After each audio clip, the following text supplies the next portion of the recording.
AI particularly means that businesses will have to hold a mirror up to themselves and say, what are our values? What are our objectives in all of this? Are we here just to simply make money for our shareholders, or are we trying to benefit a much wider group of stakeholders, our customers, our employees? Lord Clement-Jones is a Liberal Democrat House of Lords spokesperson for science, innovation, and technology. So AI is probably the most disruptive pace of technology in the history of humanity. And of course, we are creating a new almost humanity with AI, but 99.9%, that's my conclusion, of people don't even understand what is AI.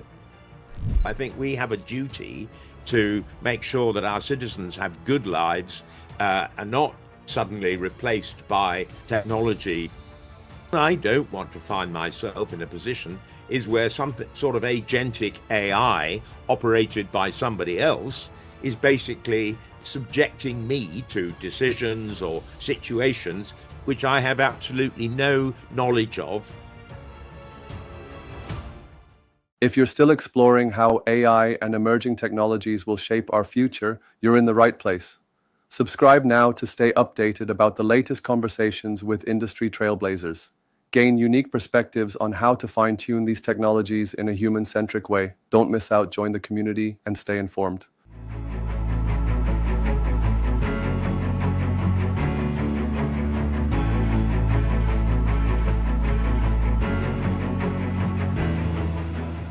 Hello, and welcome to the Dinis Guarda YouTube podcast show, once again powered by citiesabc.com, businessabc.net, and wisdomia.ai. We keep profiling the global leaders, the thought leaders, and the people making a change in the world that is more and more disrupted and inspired by technologies, by artificial intelligence, by a lot of different things, but especially what we celebrate in this series is the doers. Today, I'm particularly excited to welcome Lord Timothy Clement-Jones, CBE. Lord Clement-Jones is a Liberal Democrat House of Lords spokesperson for science, innovation, and technology. He is the former chair of the House of Lords Select Committee on Artificial Intelligence, which reported in 2018 with AI in the UK Ready, Willing and Able, and its follow-up report in 2020, AI in the UK, No Room for Complacency. Lord Clement-Jones is also the co-chair of the All-Party Parliamentary Group on Artificial Intelligence, which he co-founded in 2017, and a consultant on AI policy and regulation at DLA Piper since 2018. In the past, Lord Clement-Jones was the chair of the Board of Trust Alliance Group, formerly Ombudsman Services, a not-for-profit group that provides dispute resolution services for communications and energy utilities. He was also the founding member of the OECD Parliamentary Group on AI, known for its key role in the formulation of an international AI policy. Lord Clement-Jones was also a consultant to the Council of Europe's Ad Hoc Committee on AI, former chair of the Council of Queen Mary, University of London, 2017 to 25. He was the chair of the Advisory Council of the Institute for Ethical AI in Education. Lord Clement-Jones was the initiator and subsequent member of the Special Inquiry Select Committee into AI in Weapons Systems, which published its final report, Proceed with Caution, Artificial Intelligence in Weapons Systems, on 1 December 2023. He authored Living with the Algorithm, Servant or Master, AI Governance and Policy for the Future, published by Unicorn in 2024. The book addresses pressing AI risks, including bias, discrimination, reputational harm, and the potential for job redundancy due to automation. Lord Clement-Jones was made a CBE for political services in 1988 and appointed a life peer in 1998. Lord Clement-Jones, you are a legend in the UK politics, but as well in the UK research and academic world. And what I love about you is, besides your energy, is the capacity how you put together so much diversity of knowledge, but as well a focus on people, a focus on society and government together and leadership. And as well as a personality that has been touching so much different areas, you keep actually a pace of innovation that is unique and remarkable. So I would like to go through your career and especially back to your early days. So if you would go back to your 12 years old Tim Clement-Jones, what you would say to him now, or would be how we would react towards what you are now? I would say I've done something ridiculously different to what I imagined I would do, because I originally, when I was 11 or 12, I wanted to be a diplomat.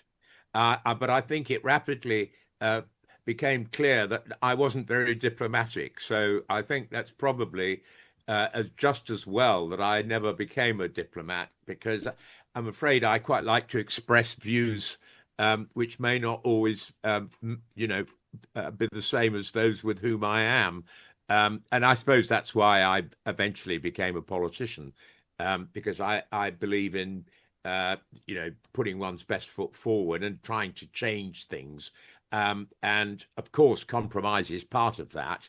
But I'm afraid I don't believe that you always have to kind of find a compromise or bend to something.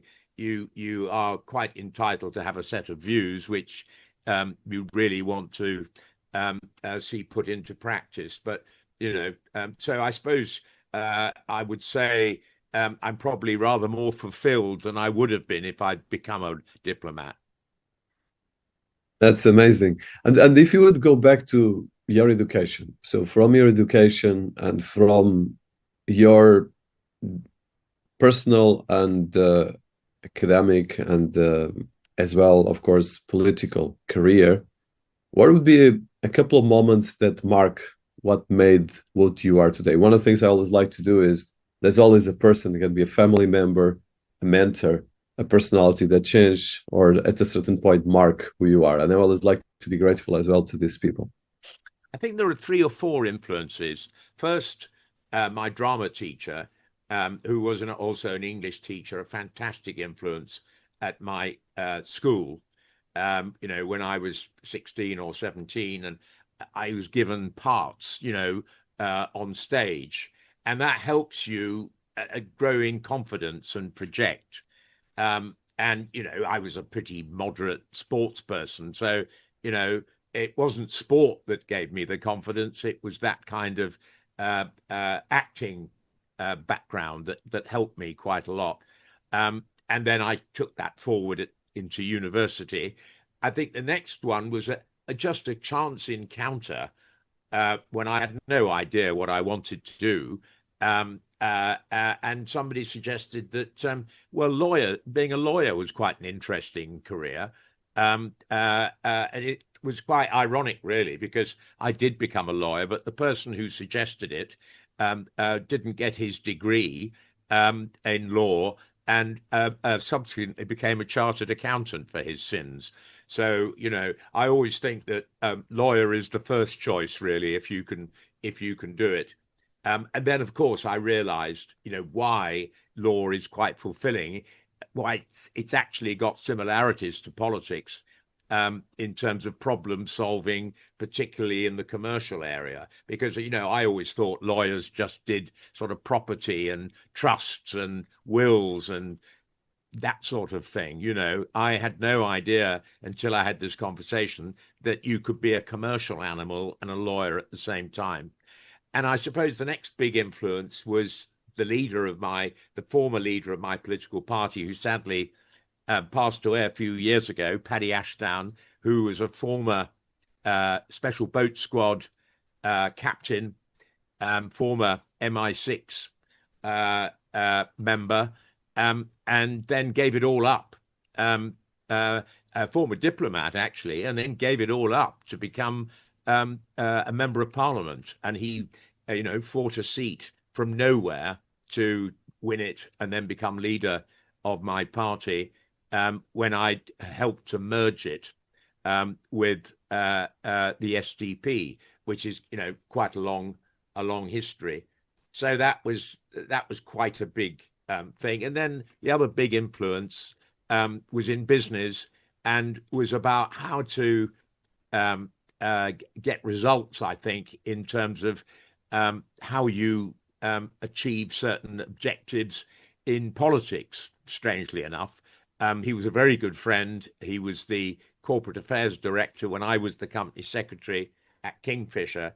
Nigel Whittaker, and we worked together on the Sunday trading campaign to liberalize opening hours on Sundays, and we were ultimately successful. But he was a very good friend, a very big influence on my life, and he taught me that you've always got to try and understand what you're up against. You've got to talk to the people that disagree with you. It's very important to get behind the psychology of their opposition to what you're trying to do, which then helps you be much more effective in your campaign, basically. So a number of influences there that you can sort of pluck out of one's life. And, it's a joy looking back on it, basically. And of course, the final and probably most important influence in my life was my late first wife, who got a double first at Cambridge, which I certainly didn't, in medicine and archaeology and anthropology. She was a registrar, but then at Bart's, St. Bart's, the hospital. She got ovarian cancer at the very young age of 32, and set up a charity whilst she was undergoing treatment over 5 years. I mean, they gave her 3 months to survive, but she lasted for 5 years by sheer grit and determination. And she founded a cancer charity, which ultimately was taken over by Macmillan Cancer Relief. But she was a very brilliant and determined individual. And, in a sense, an inspiration as to how you can achieve things, by, again, this kind of single-minded grit and determination. Now, my trouble is I know what you should be doing in terms of determination and being single-minded, but I tend to try and achieve too many objectives, probably. Oh, but that is one of the special things. So first of all, it's a very special experience with your late wife, first wife, and as well, all the inspiration she brought to you. And I'm sure there was a lot of sorrow as well that came out of that for you personal. But one of the things I love about you is your energy. You have one of the most contagious and positive energies. And as well, like you said, you like to provoke in a good way and have a great discussion, but you always try to find balance.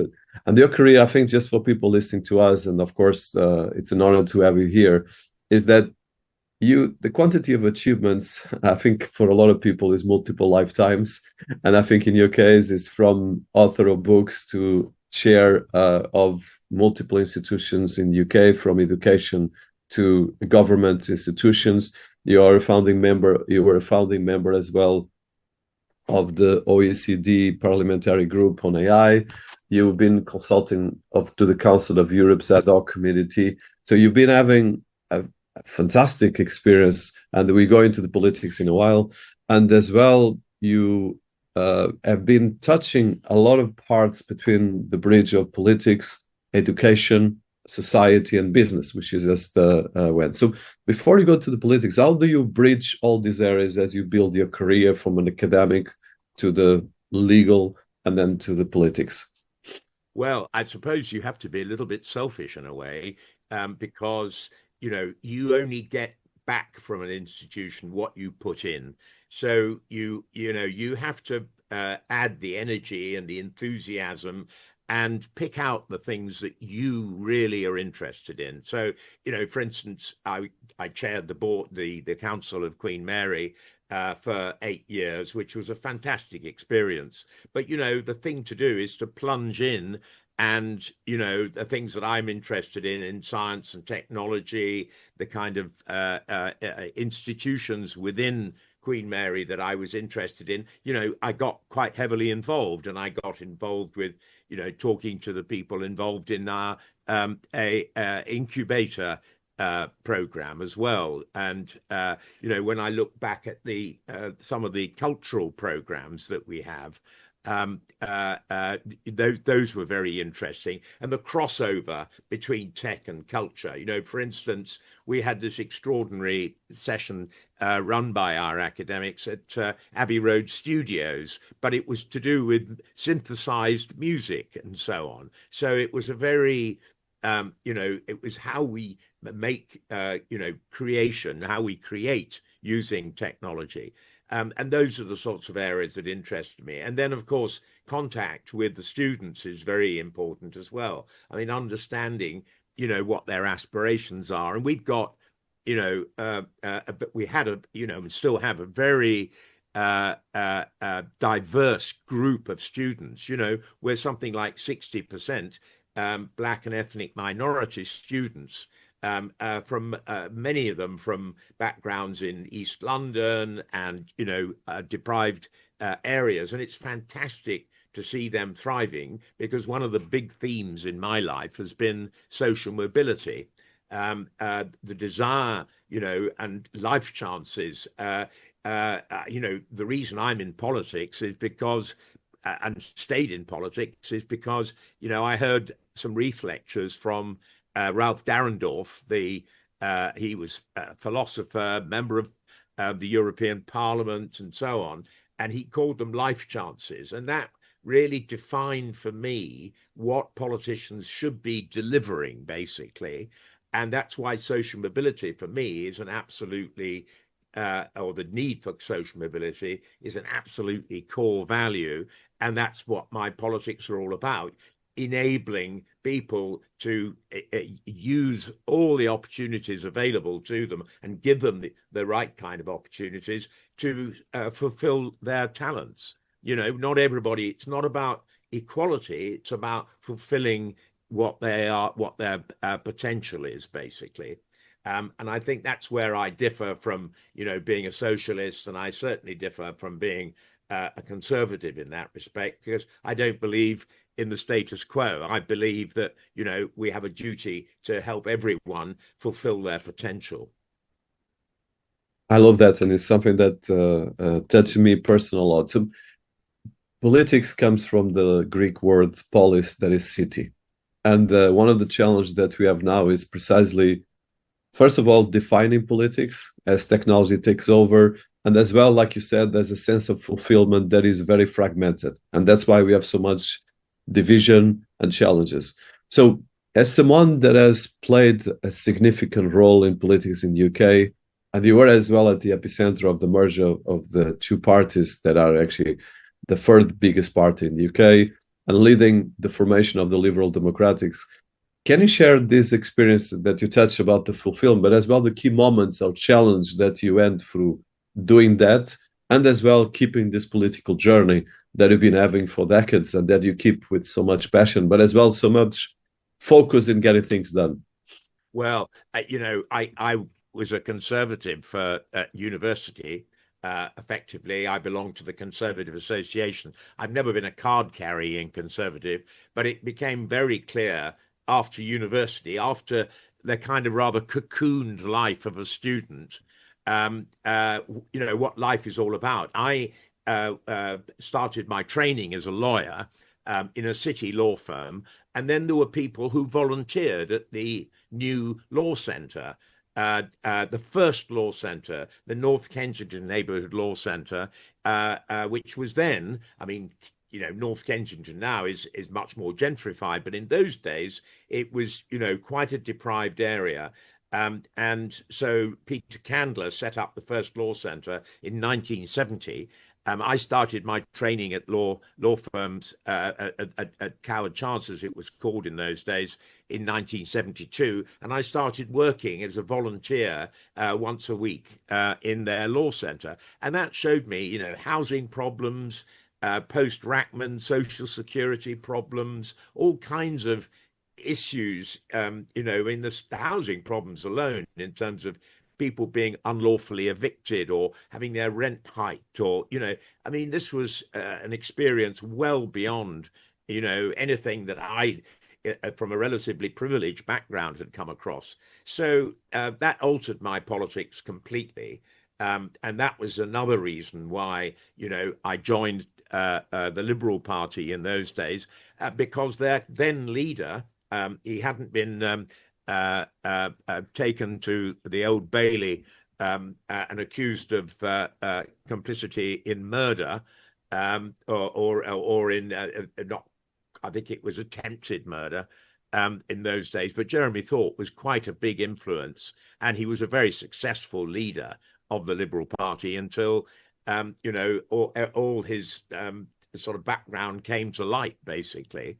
And that was in 1973, 74. So quite early on, I became a liberal, a member of the Liberal Party, and I've still remained pretty true to the kind of principles that they espouse, which is all about life chances, personal freedom, but not impinging on others' freedom, the John Stuart Mill version of liberty, and of course internationalism, which is crucial to me and crucial to my colleagues as well. And it's not a quality or a principle that's adhered to by many other political parties with quite the same passion that we have, basically.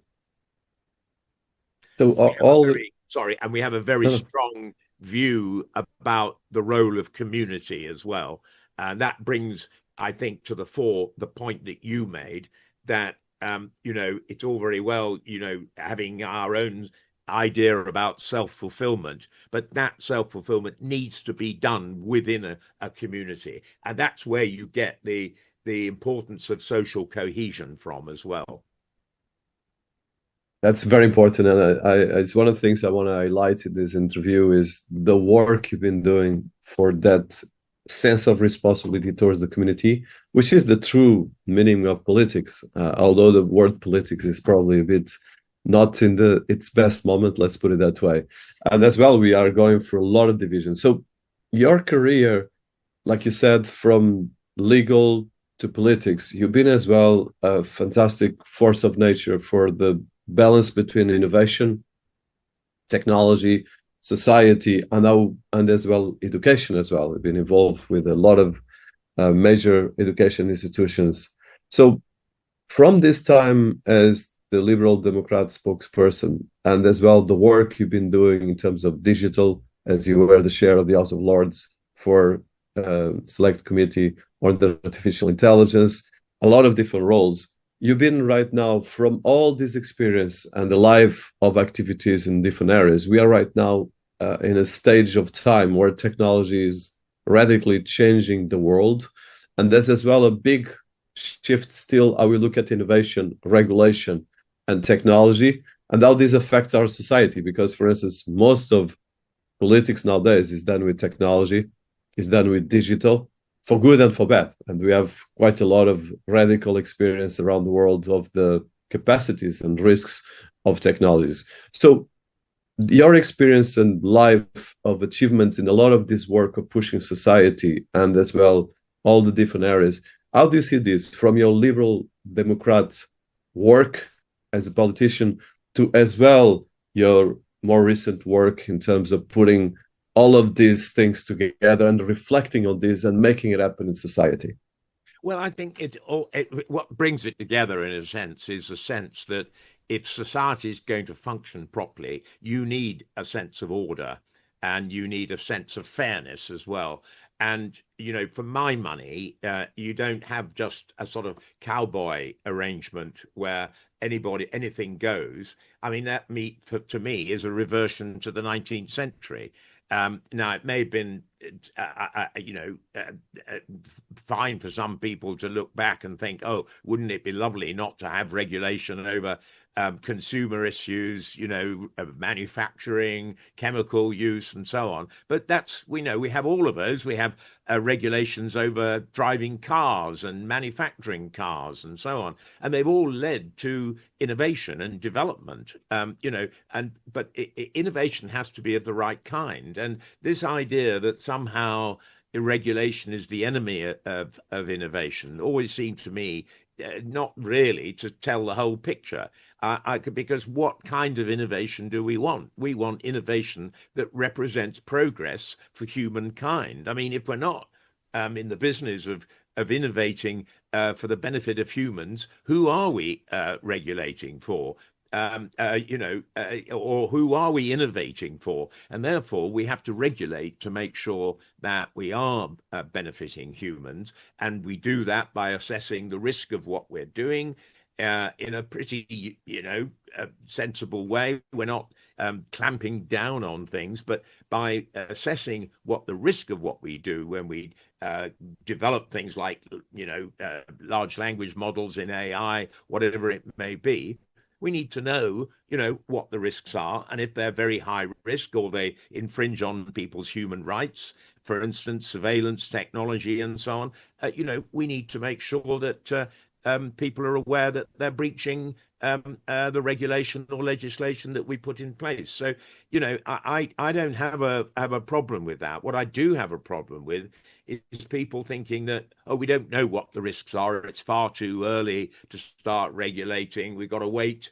And then you wait, and then what? You see what the damage is before you start regulating. I don't think that's very sensible. I think we have a duty to make sure that our citizens have good lives, and not suddenly replaced by technology, that doesn't really have any heed to their welfare. And we make sure that we use technology for the benefit of humankind and their lives, their life chances. And already we're seeing the adoption of new technology in many businesses, leading to less entry-level jobs and so on and so forth. We're just beginning to see that now. Now, it may be ultimately that more jobs will be created by the new technologies, and I am a tech optimist myself, but I'm only a tech optimist on the basis that we can regulate and make sure that we are assessing those risks and we are mitigating those risks as well. So I want to touch, I think you are a unique personality that can actually, first of all, create the storytelling that we so urgently need when it comes to our bridge of society, education, politics, and technology, and AI. So like you said, there's a need for regulation, but there's a need as well for narrative. Because in one end, and of course I'm a technologist, and even me, I struggle with all the things of building AIs that don't disrupt what we have. And as well, we are in a moment that everything is in question, because of course we are reaching AGI, whatever we agree or not agree even with the definition of AGI. We have one of the most advanced societies in the history of humanity. And then you have, on the other hand, one of the most divisive societies ever. But at the same time, we have biggest life extensions, a lot of positive things, a lot of negative things. So you went through a lot of crises in the last decades, from financial crisis to political crisis. And I think you touched one important thing that I think a lot of people forget, is when you are a bit older and you have more maturity, you tend to forget, or at least you tend to remember, depends on your memory. But you said the difficulty is the UK, it's much wealthier than ever was, like any country in the world. Of course, the inequality is quite more alarming because we have much more wealth than ever. So I would like to see from your ethics, and you are you have a fantastic integrity, and you've been working from charities to regulation, but as well, you understand technology like very few. So, and this epicenter, and the next question, I want to make it it's a big question, but I want to do, so you work with the likes of OECD, that is the International Organization for Cooperation, one of the biggest organizations, on the Parliamentary Group on AI. You as well was a consultant, the Council of Europe's ad hoc committee on AI. You placed at the heart of the international AI discussions, and you've been looking at it. So AI is probably the most disruptive pace of technology in history of humanity. And of course, we are creating a new almost humanity with AI, but 99.9%, that's my conclusion, of people don't even understand what is AI. So for these people, and as well with your experience with society, with politics and governments and international organizations, how can we look at how AI can play in our lives in society? How can you look at AI governance, and as well the role the UK, which we are both based, and I'm a huge fan of the UK, although I have mixed variation on my own historical base and cultural. I would like to touch this, but probably first in a macro level, because I think the macro is important to put the narrative to the micro. Yes, I absolutely agree. Well, that's why I wrote my book last year, because that's why I talked about living with the algorithm, servant or master, question mark, because the key thing is to understand how we can put guardrails around AI. And particularly, I felt, when ChatGPT arrived in November 2022, I mean, we all kind of, and I'd been following the AI narrative for, since 2016. I'd set up an all-party parliamentary group back in 2017 with a colleague. And, I thought I knew what was happening in the AI field. And then suddenly ChatGPT bursts upon us, which in a sense intensified the need to think about this servant master issue, basically, because I use AI tools every day of the week. But, I find them very helpful as tools. But what I don't want to find myself in a position is where some sort of agentic AI operated by somebody else is basically subjecting me to decisions or situations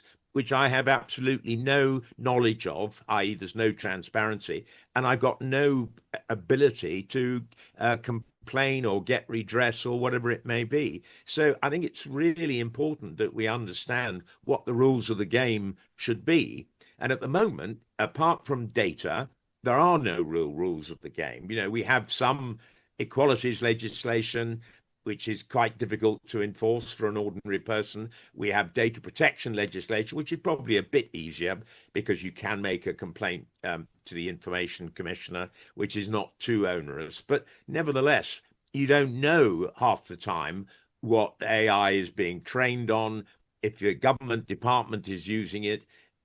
Even now, they've adopted a new algorithmic transparency recording standard. You don't know what government departments are really doing in terms of decision making using AI, and you certainly don't have the right of redress and complaint and so on. There's no real ability there to, in a sense, exercise your rights as a citizen in the face of the machine, if you like. Now, that may sound over dramatic, but I think with the advent of AGI, and, some of the big large language model developers like OpenAI think it's going to arrive in 2027, 2028. Well, I wouldn't put it as early as that. But the fact that these multi-modal, these AIs with capabilities now, which are, they have recognition, they're able to write prose, poetry, whatever, answer queries. They give every impression of being AGI. They're not yet, but I think the kind of difference between AGI and what we're beginning to see, especially in terms of agentic AI, is going to be very narrow. I think people like to talk about, well, when is the point of super intelligence arriving, or the singularity or consciousness or whatever. I am afraid that I think the reality will be that, these very powerful large language models, even if they're not technically AGI, will basically be powerful enough to have a massive influence on our lives unless we absolutely understand how to regulate them. And I think you regulate them now before, in a sense, it's too late.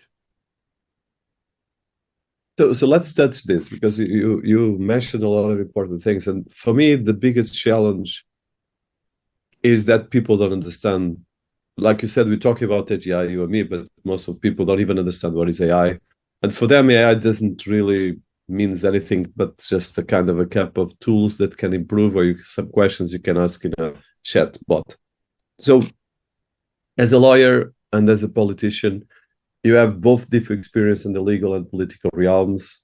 So how can we manage not just the regulation in an abstract level, but understand the impact on real lives? And I know that you have a very sense of impact of your work in charities. You mentioned your late wife, and a lot of the work you did amazing in all these groups, which has a massive amount of work because you have to read probably thousands of documents, and people underestimate that. Of course, we take it for granted what people like you are doing. And I have a lot of respect because building AI, I think every day, okay, we can use this to destroy humanity, and we cannot take this very light. So I'd like to see first how we can actually look at the realms of regulation, governance, and you mentioned intellectual property rights, and as well bringing this to society and special universities. I know that you were as well leading one of the major universities in the UK. I would like to touch that. Well, there's a big agenda here. I mean, for a start, for ordinary people, we need what you might call AI fluency or digital inclusion. We need that people need to have the skills to use AI, but they also need to have the understanding about what the potential of AI is doing in terms of decision making. How the police using AI to surveil them, for instance, live facial recognition, what government departments are using AI to make decisions about them, what insurance companies are doing in terms of their premiums. And, people don't even realize, what the platforms are doing in terms of using their data to direct advertising at them or messaging, or how the algorithms determine what messages they get from other social media users. So, the level of knowledge is incredibly low. People don't look at their terms and conditions, knowing, they don't know that their data is used to train software, AI, and so on. In the first place. So we've got a big job to do in terms of improving people's understanding, because my worry is that if people don't understand, they get angry, and if they think that they're victims, they will get angry about the use of new technology. And I don't want that to happen. I want them to accept it on the basis that it's that they can trust it, and they can only trust it if developers ethically develop it, or develop it in a way that the regulations are designed in terms of transparency and for human benefit and so on. If AI is just simply being developed for the benefit of a few billionaires in Silicon Valley, then we're in really bad shape. And of course, the debate about AI and copyright has been a really interesting one. It's woken up a whole group of people, the creative industries and creators, artists and authors and musicians, and, a whole range of people worried about the future, where their product, their creation is being taken in and trained, used for training large language models. And then the output from a large language model can copy, what they do. So, there is an existential worry in that sense. And it's been quite useful, I think, in terms of having that public debate, because we need that kind of public debate. But it certainly meant that the government, who originally planned to give a free pass to the large language model developers, have had to think again. And I think that's really important, because I don't think our government is thinking hard enough about the kind of guardrails that needs to be put around, and protect human creativity, for instance, and generally the ethics of developing large language models. At the moment, they just simply think of AI at the moment in terms of cybersecurity, which seems to me to be a very limited area. We have an AI Security Institute. Well, fine, but if the only risk they're looking at is, what impact it's having on the state and on individuals' private security, then I don't think that's comprehensive enough. I completely subscribe. So let's go deep dive on some of the things you mentioned, because I think that's the key element here. So you touched the importance of, first of all, avoid the panic, which at the moment I don't think exists, because people are more panicking about the division and even the narrative. I think that, like you said, the panic will happen probably. At the moment, people are obsessed about immigration, which in the UK is a big problem, and in the US probably even worse with what is happening around the world in general. But ironically, in 5 years, you're going to have robots in the streets, which we have already, probably more invisible robots, and this will be having a lot of much more impact, which we saw in the science fiction films, but it's starting to happen. So as well as someone that has been involved on shaping the UK stance on AI policies, including ethical, social, and regulatory implications. And from your research, what do you believe are the most pressing ethical concerns, and as well the areas where we can actually immediately act? And I'm talking, like you said, from the police term. I always like to go to the police term, the society, because the challenge, what I feel, and that's what I try to do on this podcast is, okay, there's a lot of knowledge. There's a lot of documentation. People have more than ever, but people don't even know. I speak with my own team. If I ask people, are you using this AI to empower, to make more business, to improve your life, to optimize? I would say 99% cannot do it. They don't know how to do it. So that's a big challenge between, like you said, regulation, intellectual property rights, legal, but as well bringing this to reality, to daily lives.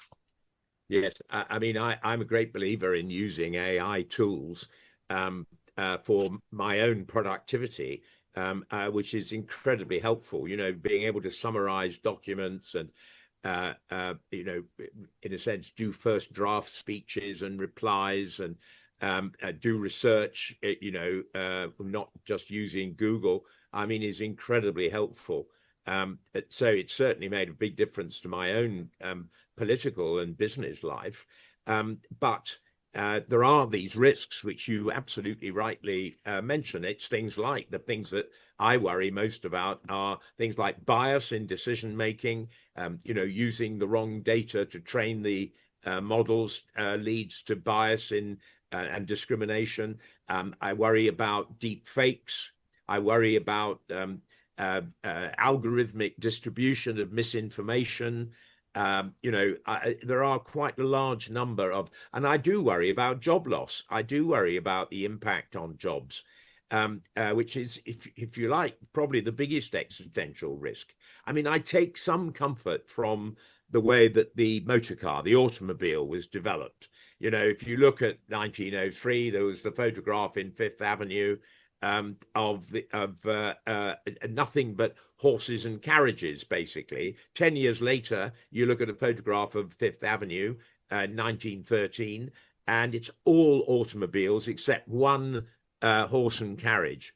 You know, so change can happen very quickly. And of course, in that 10 years, what happened was garages, repair shops, you know, motor car manufacturers, road building, you know, all that took place in the face of a new development, the motor car.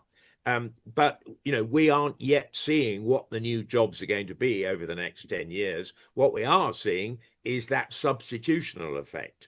And, you know, what worries me is things may not happen fast enough, and we may find ourselves with young people in their 20s, particularly unable to get entry-level jobs, unable to get training, and finding life extremely difficult. And, you know, I don't think some sort of universal basic income really cuts it. I think there's an essential aspect of working and jobs for people's well-being. It isn't just, you know, about earning money without doing anything. You know, I'm a great believer in activity and people being fulfilled by having a job, basically.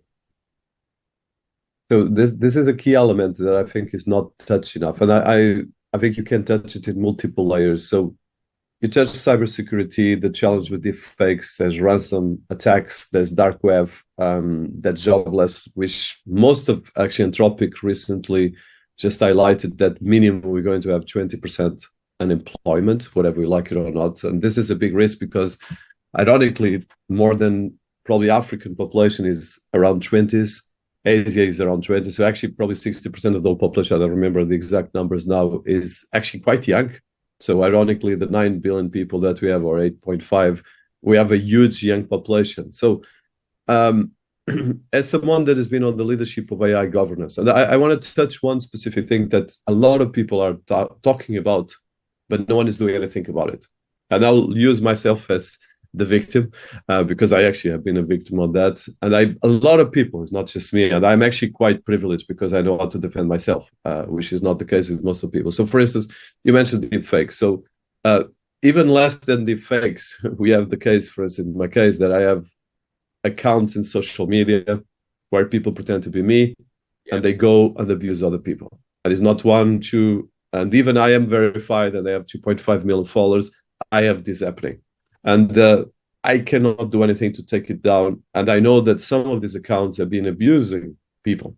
But then there's something even more risky. For instance, my major company and group, for instance, had one of the an entire sosia fake website created, but with a massive craft. We're not talking about the small things. Someone that went to the point of course, they didn't use their name. They use a variation of the name, but they copy paste. They even use our logo, and they create a website to convert people. And I had people talking to me saying that they lost around $100,000. One person, and they were more than one. So this is a problem that is alarming. And for instance, in my case, I did my homework. I put my technology team, and I'm a person with resources as well. And I sent around 100 letters. The only thing I managed to do was to not take the website down, but when you go to the website, it appears that this website might be a scam, but it's still live. So I want to touch this from a regulatory perspective, from a political level, because this is happening. And here in the UK, where both you and me are, we had recently major retail organizations losing their data with hacking. So this is a big, serious problem. I'm not even talking about AI. I'm talking about practical law. So I would like to see this. How can we safeguard and put in place a fairness in this digital and the AI system where we're going further in a bigger direction and velocity?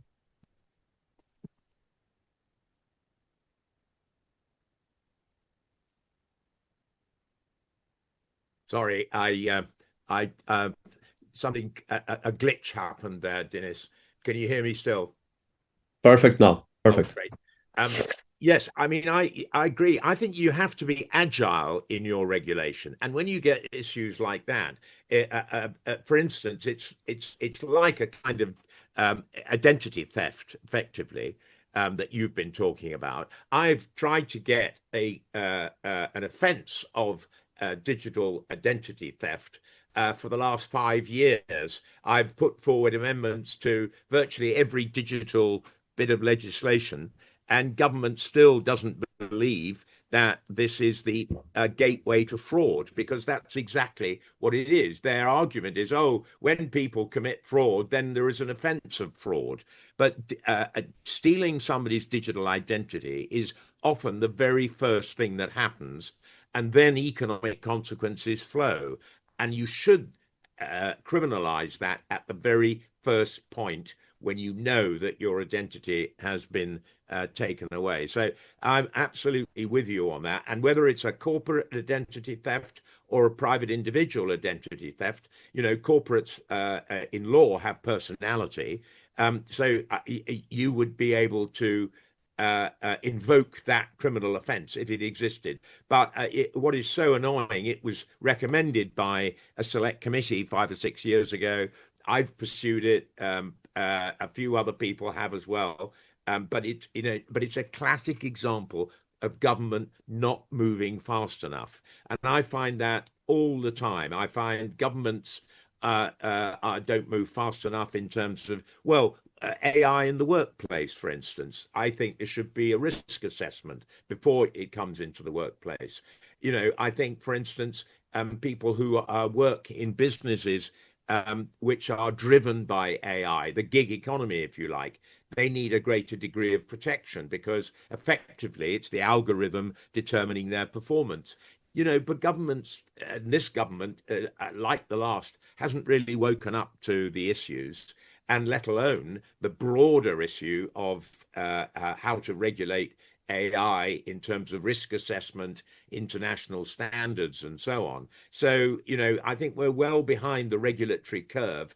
And I find that very, very frustrating, because, it may sound as if I'm wanting to regulate the hell out of AI. All I'm trying to do is take the risk out of, some of the risk out of AI, which impinges adversely on workers, on people and citizens more broadly. now touching this part, which I completely subscribe. So one of the things we've been doing as well is, and I will try to be positive, but as well alarming for the different things. So you've been working with several charitable organizations, including Ambitious about autism and a lot of others. So one thing that I've been understanding with the positives and negatives of AI is as well the tools and the power of these tools. And for instance, I'll give you an example. I've been very specific. You mentioned, well, in this case, autism, but I have been as well working with disabilities organizations. But there's 1.8 billion people in the world with disabilities. And for instance, most of these people, the biggest challenge they have, and I'm talking with my work with some of these organizations, is that they feel lonely. Yeah. Ironically, that's the biggest thing. So technology can help a lot. But one of the things you've been doing is your work on education for children with autism and how we use technology and AI. And in general, as well, your work in education with Queen Mary that you work in the past and other institutions. I want to touch this part of education, starting with this case with your charitable organization that you've been involved, but as well in education at large. How we can actually make this happen in now, not in 5 years, because 5 years might be late in a lot of ways. No, I absolutely agree. Now, it depends on the degree, I think, of disability to a large extent. You know, the charity that I am the president of, Ambitious About Autism, started off really as a charity for children with very profound autism. And now they've really progressed into a school which has, you know, special facilities for young people all the way through from kindergarten to secondary schools, quite a number of secondary schools now in a multi-academy, and mainly for profoundly autistic young people who need education separately from the mainstream state education. Now, of course, the state increasingly, and it's been a very, very hard battle up to date, has provided support in schools for young people with autism, which isn't so profound. But what is always difficult, and it's true for, you know, almost every type of autism in a way, whether it's, you know, high end or more profound, is the need to get gainful employment. And the statistics about the number of autistic young people coming out of either college or school or even university actually getting full-time jobs is very, very poor. And so Ambitious About Autism set up a scheme which was experimental to start with, but is now really moving into the rollout phase after 5 years of really hard work, called Employ Autism.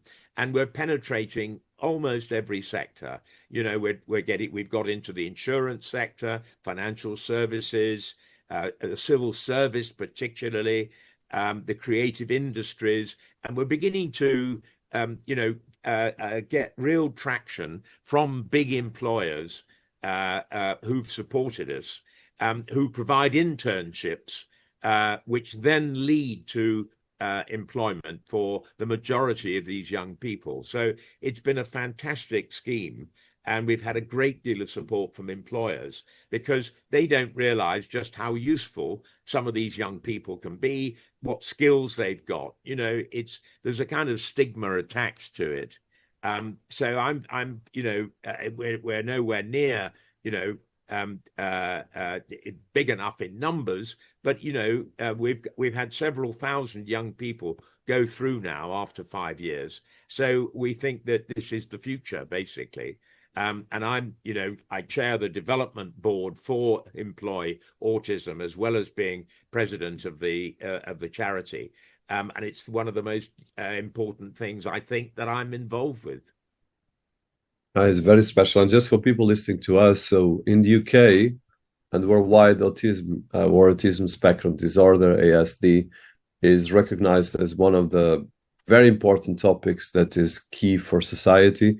In the UK, 1 in 100 children have been diagnosed with autism, and worldwide is 1 in 160.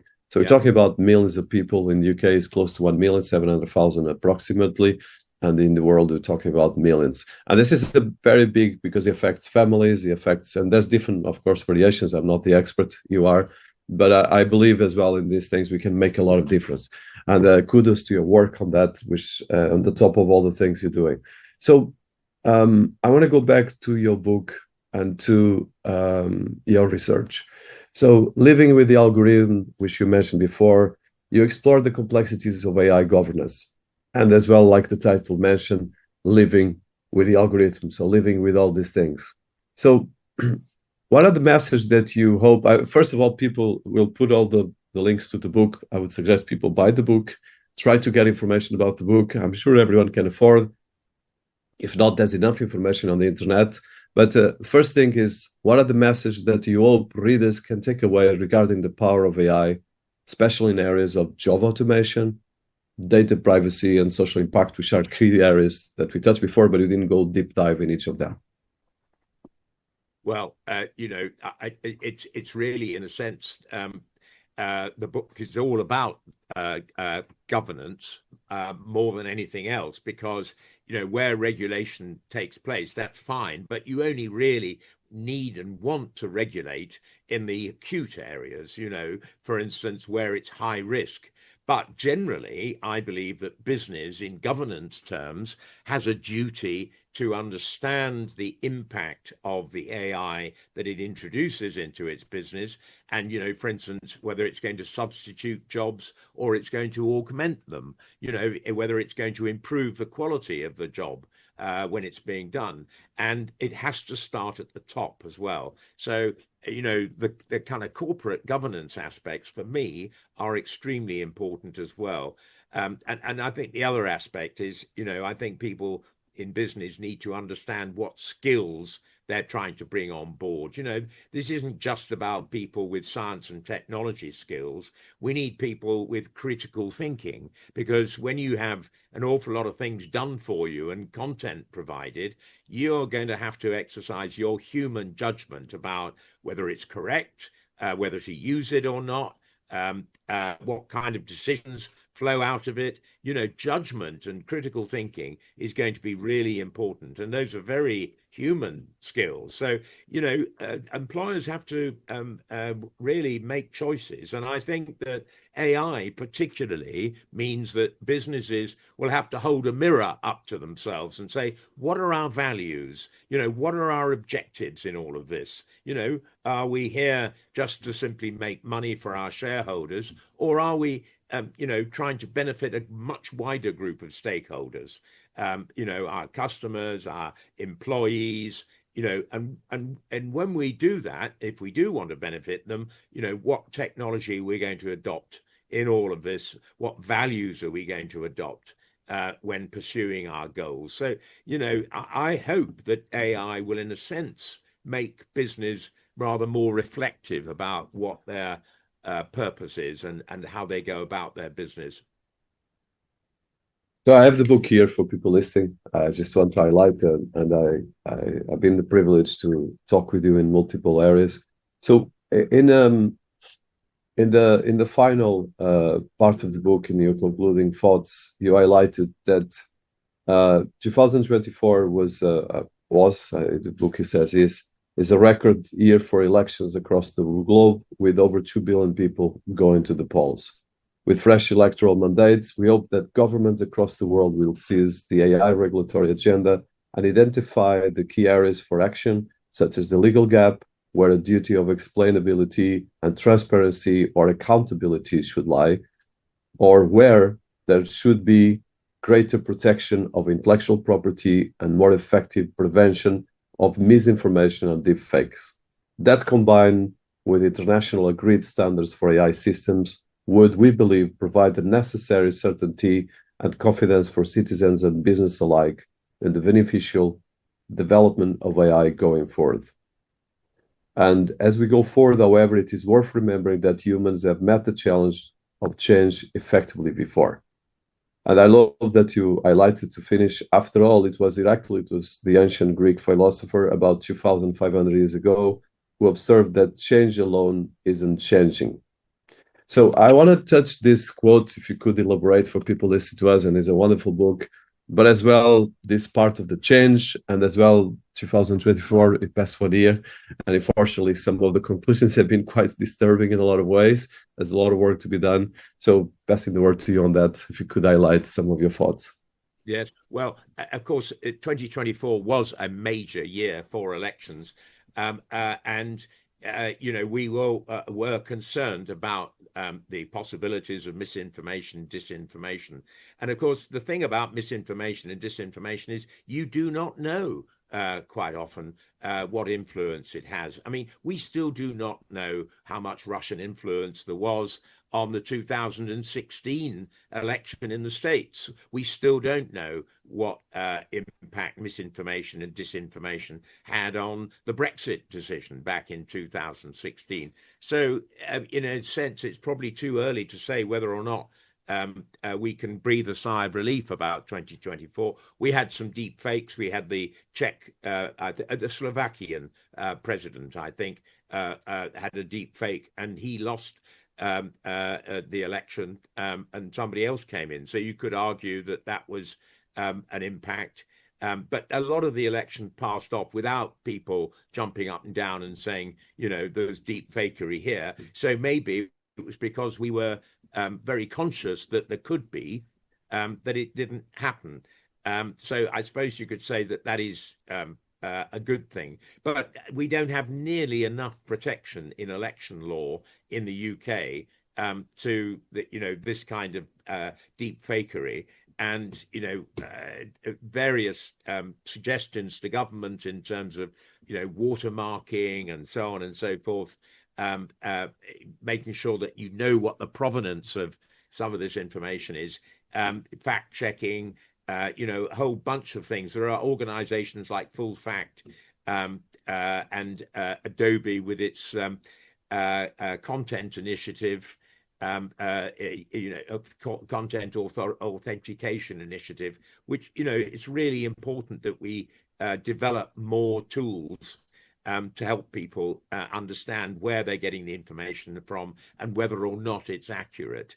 And I don't think government, again, is doing enough. They don't really understand the dangers of just letting this slide. We've got a committee which is sitting under the chairmanship of a good friend and somebody who I believe will come up with an interesting report, which is meant to look at the whole area of misinformation and disinformation, which was set up under the Online Safety Act, because the government wasn't able to set out, and I don't think any of us were able to really say what the remedies were for misinformation. But the committee is looking at the possible solutions, which I think will be helpful. But, this is one of the most difficult issues, especially when you're faced with the issues related to freedom of speech. Freedom of speech is really important. And if you start banning too much on the basis that it might be misinformation or disinformation, then you're basically saying, well, we're banning opinion. And I don't think that's going to be very welcome. And I know the last government were very nervous about doing anything in this area, and hence cut out certain aspects of the bill, which might have been more helpful. But we're still on a journey here, and I don't think I've got all the solutions, certainly, and I don't think many people out there do have. But I do think what we have to do is make sure that there is trust in communications, particularly during elections. We saw what happened with the Southport riots as a result of misinformation, deliberate disinformation coming over social media, in terms of the identity of the person alleged to have committed the crime and so on and so forth. Well, that is incredibly dangerous. And we're seeing something very similar happening in Epping at the moment, with claims being made, about immigrants and so on there. And, this is absolute meat and drink to those who want to create dissension in society, and make people disagree and stir up trouble, basically.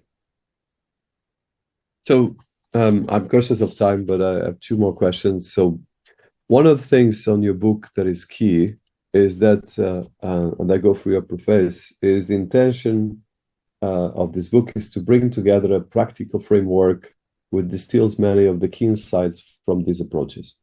So I would like to highlight for people listening to us, I think that's two, like you said, what I love is that you're very practical and you can go in deep depth of knowledge, but as well, you always try to come up with practical things.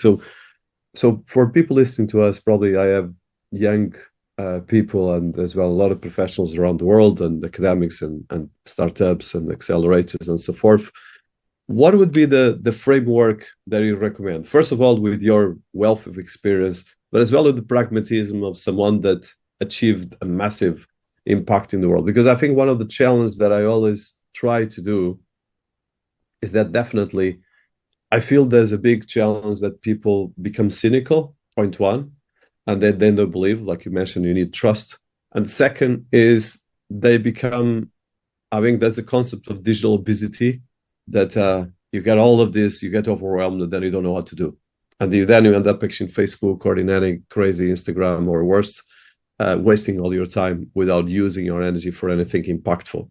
So I would like to touch that both from your personal energy and as well human, but as well in a practical level, because what you achieve is not easy. You had a lot of fights, a lot of challenges, and you've been actually still with a massive work where you could be probably much more relaxed at this stage of your life. Well, funny enough, I think I'm probably less relaxed. I seem to work harder the older I get, actually. That's one of the worries. But for young people, I think a lot of this is about curiosity. It's about curiosity and taking opportunity. You know, you aren't fully formed when you leave university. You've done courses, but there's a huge amount more you need to learn about the workplace, about your own personality, how you work with people, the skills that you have. And I think you've got to be open to variety. You know, I think you've got to take opportunities, even if, you know, it appears rather odd. You know, sometimes you can succeed by chance. An awful lot of life is about chance. And it isn't just about having a plan. So I think, you know, have a structure of where you think you want to go, but don't be overly rigid when you're thinking about it. And, you know, adopting new technology as part of this, learning all the time. You know, I mean, if you know, I started off as a young trainee lawyer, you know, and everything was nothing digital at all. You know, we went to the library to look up things if we had a problem, and it was a very, very different world in those days. You know, we all had separate offices, and I mean, you know, the workplace has changed hugely. So I think you've got to be open to novelty. You've got to pick up the new technologies. But I think you've got to be aware that you've got to market yourself as well. You've got to basically be building your own skills so that you are out there as a sellable commodity, basically. And that means having quite a range of skills in the modern world, because you don't know which skills are going to be in demand even in 5 years' time, because the world is changing so fast. So I think having the basic disciplines is really important, but treating them a little bit as generic. Yeah, that's a wonderful advisor, and I think something key. And I myself have to work much more on this, because it's not an easy work; it's a continuous work. And like you said, there's a sense of urgency. You have to keep moving and keep changing. Yeah. So, my last question, and of course I have much more questions. I probably will ask you for a take two, but on the take one. So you are a highly influential figure in both politics, business, and society.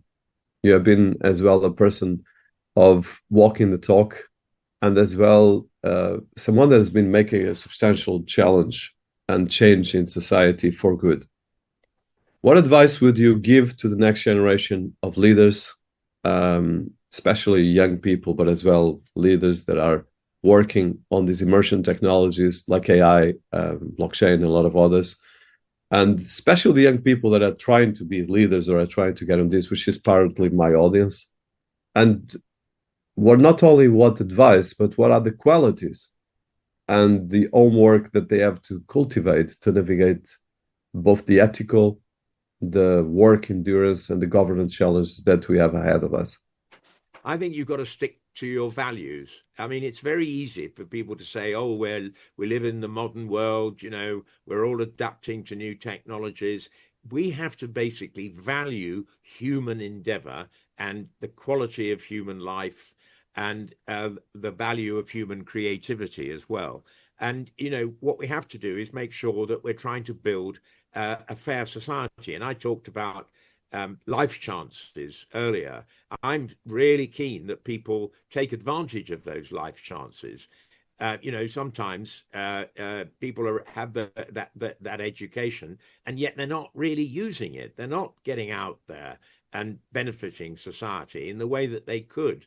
You know, you can do that in so many different ways. You know, I've done it in politics and business and charity and you know, public life generally. There are so many in academia. There are so many ways of doing it. But I think you've got to feel that you are contributing. And that's what I would say. You know, what is the point of having an education, going to college, going to university? Well, it's not just purely about yourself and your family. It's also about the rest of society as well, and the community. We are social animals, and you know, I'd like to think that you know, I haven't just purely had a sort of selfish kind of existence, and I hope that it's helped others along the way. And I think that the more of us who do that, the better our society will be, basically. I think I could only subscribe and think about that and the way that we can act, because that's about action as well. Yeah. So it's been an honor to have you here, Lord Clement Jones. I want to be respectful of your time. There's a lot of questions. So we didn't touch AGI, we didn't touch other things, but there's a lot of material here for digest. I think for people that are here listening to us, please engage with Lord Tim Clement Jones, because he's wealth of inspiration. For me personally, I was very touched with all the different things you're doing, and I'm still touched with your energy and your commitment to change. So grateful to have you here, and hopefully is the principle of one of much more. Thank you. It's been a huge pleasure, Dinis. Thank you very much. Thank you.